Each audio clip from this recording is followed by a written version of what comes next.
திராவிடர் கழகமும் திமுகவும் இரட்டை குழல் துப்பாக்கி என்றால் அந்த துப்பாக்கியின் மூன்றாவது குழல் விடுதலை சிறுத்தைகள் கட்சி என்று அக்கட்சியின் தலைவர் தொல் திருமாவளவன் தெரிவித்துள்ளார். சென்னையில் நடைபெற்ற நிகழ்ச்சி ஒன்றில் பேசிய போது அவர் இவ்வாறு தெரிவித்தார். திகவும் திமுகவும் இரட்டை குழல் துப்பாக்கி, இதுதான் கடந்த கால பழமொழி.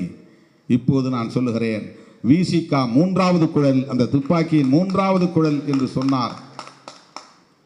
இதை சொல்லுவதற்கு நான் பெருமைப்படுகிறேன். ஏன், எப்படி சொல்ல முடியும்? மற்ற கூட்டணி கட்சிகள் எவ்வளவோ தொடர்ந்து இயங்கக்கூடிய கூட்டணி கட்சிகளை எப்படி சொல்ல முடியுமா? விடுதலை சிறுத்தைகள் மூன்றாவது குழல் என்று சொன்னால் பெரியார் அரசியலை உள்வாங்கி இருக்கக்கூடிய அந்த லெகசி, அதுதான் பொலிட்டிக்கல் லெகசி. உடனுக்குடன் செய்திகளை தெரிந்து கொள்ள சன் நியூஸ் பெல் ஐகானை கிளிக் பண்ணுங்க.